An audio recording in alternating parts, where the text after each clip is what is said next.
Assunto, então, cuidados na terceira idade. Isso mesmo, um assunto de extrema importância e eu aposto que você tem alguém muito querido que está passando por essa fase da vida e aí surgem várias dúvidas e preocupações quanto aos cuidados com os idosos.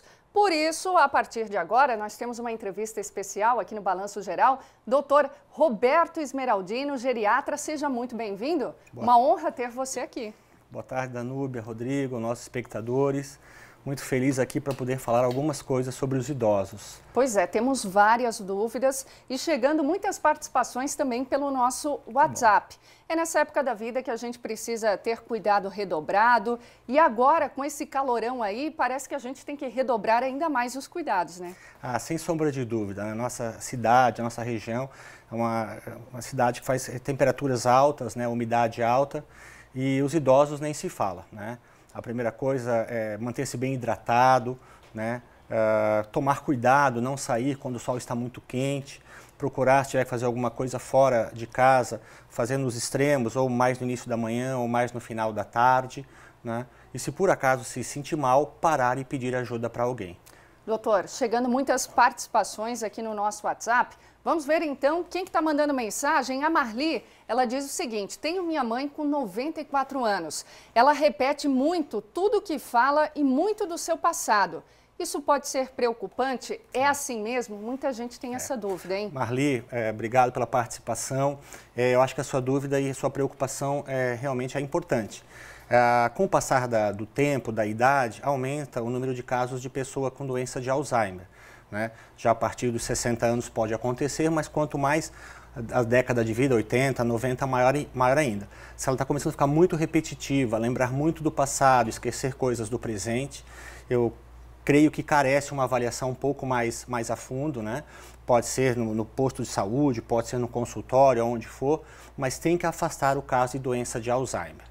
É uma doença extremamente comum, tem a ver com envelhecimento, mas que não tem cura, mas tem como tratar e melhorar a qualidade de vida, tanto da mãe como de quem cuida. Muita gente questiona como lidar com uma situação como essa, porque o idoso relembra do passado, acha que está em determinado lugar e não está, e aí o que a gente faz? A gente concorda ou a gente diz, olha, não é bem assim? A primeira coisa importante, Danúbia, que eu acho que é fundamental é a informação, né? A informação já está difusa, disseminada, a boa informação, porque além de tratar o paciente tem que ser muito bem orientado os familiares, ou seja, o cuidador, quem cuida do paciente. O que você contou realmente é importante, o que fazer, né? A primeira coisa é tentar convencê-lo, não adianta confrontá-lo, porque na cabeça, no caso aqui da mãe, da Marli, ela acredita que está acontecendo aquilo. Então, ter paciência, isso é a palavra importante nos pacientes idosos, principalmente com paciente com Alzheimer, e convencer das coisas, né?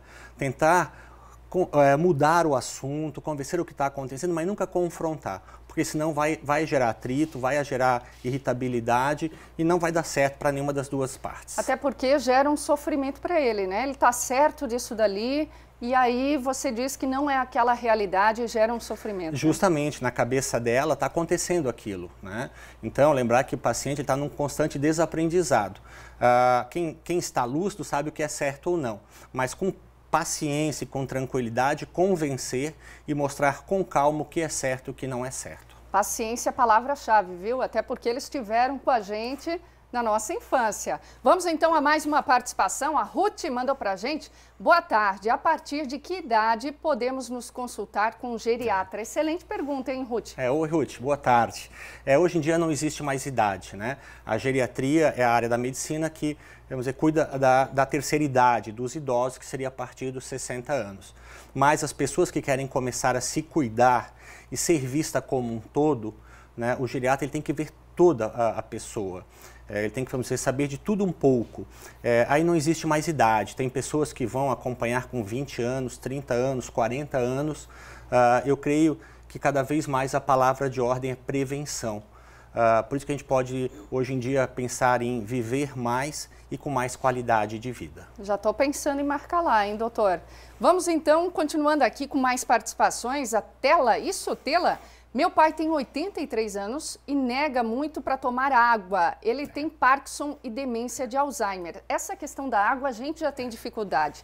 Imagina um idoso então, porque a gente não lembra ali no dia a dia que está sempre tomando água, né? Tela, o que você falou é uma das coisas talvez mais importantes, uma das mais importantes para o ser humano, que é a hidratação, né? Todos nós, em qualquer idade, nós temos que nos hidratar. É comum o idoso falar, olha, eu não tenho sede, por que eu vou tomar? É que a percepção de sede, a vontade da sede, ela diminui com o idoso. Então, se deixar, eles tomam muito pouco líquido, água, qualquer líquido por dia. Importante é oferecer, estimular e mostrar importante. As doenças que ela contou são doenças neurológicas, Parkinson e Alzheimer, que são doenças muito comuns na terceira idade. Mas aí, independente, esses aqui ainda mais tem que se hidratar.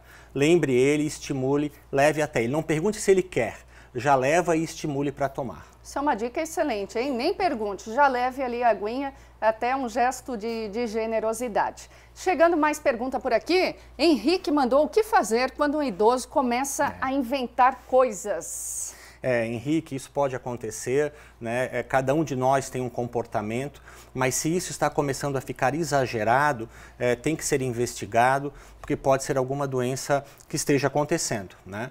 Exemplos, depressão, ansiedade ou até mesmo quadros demenciais.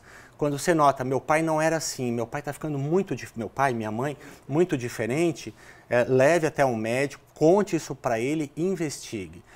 Se não for nada, melhor ainda, mas se for alguma coisa, tem tratamento e ele pode melhorar. Agora, doutor, é normal dar um tipo de confusão mental, por exemplo? Acho que principalmente com esse calorão, não sei se está relacionado à pressão, mas eu vejo muito isso, dá uma confusão mental e depois a pessoa volta à normalidade. Danúbio, isso pode acontecer, os quadros de confusão a gente chama de confusão mental aguda, né? Uma coisa aguda, recente, isso não é quadro de demência, né? E tem várias causas, uma muito comum agora com esse quadros infecciosos, né? Infecção pulmonar, infecção urinária, até mesmo infecção viral, pode acontecer. Então, quando o quadro é agudo, tem que também levar, tem que tratar, porque se for isso, trata e ele volta ao normal, né? Então, as confusões mentais, que não é um quadro normal, tem que também ser investigado, tratado rapidamente. Até um quadro de desidratação pode levar a um quadro de confusão mental, né? Então, nós temos que tratar a causa para melhorar e o idoso voltar a ser como era antes. Doutor, muitas participações no nosso WhatsApp. Chegando mais uma. Lúcia, boa tarde. Minha mãe tem 75 anos e inventa desculpas para não tomar remédios. Se recusa a ir ao médico, tem problemas cardíacos. O que fazer? Quanta gente faz isso, hein? Não é só a mãe da Lúcia, não. Lúcia, você tem um grande desafio pela frente, né?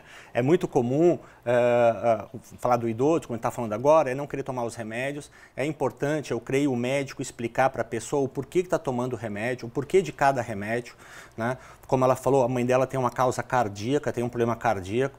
Os pacientes cardiopatas que têm doença cardíaca tomam mais remédios. Só para o coração é 5, 6 qualidades de remédio, mas quando é doença crônica, que é o caso, não adianta. Remédio também faz parte do tratamento. Não é o único tratamento, mas faz parte.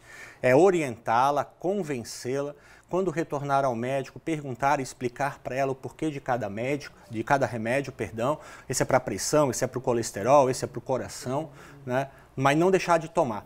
Porque se eles estão controlando a doença e parar de tomar, a doença vai descontrolar e ela vai piorar e, consequentemente, piorar a qualidade de vida. E não é isso que a gente quer. Doutor, chegando mais uma participação por aqui, o Evandro mandou: o idoso pode se sentir mais confortável em asilo? Ai, essa daí é polêmica, hein? Evandro, tudo bem? Boa tarde. Depende de cada idoso, né? A gente sabe que tem famílias muito pequenas e que o idoso requer muitos cuidados. Então, se não consegue manter esses cuidados em casa, e o idoso acaba ficando sozinho e assim por diante, então é melhor muitas vezes institucionalizar, ou seja, colocar num asilo.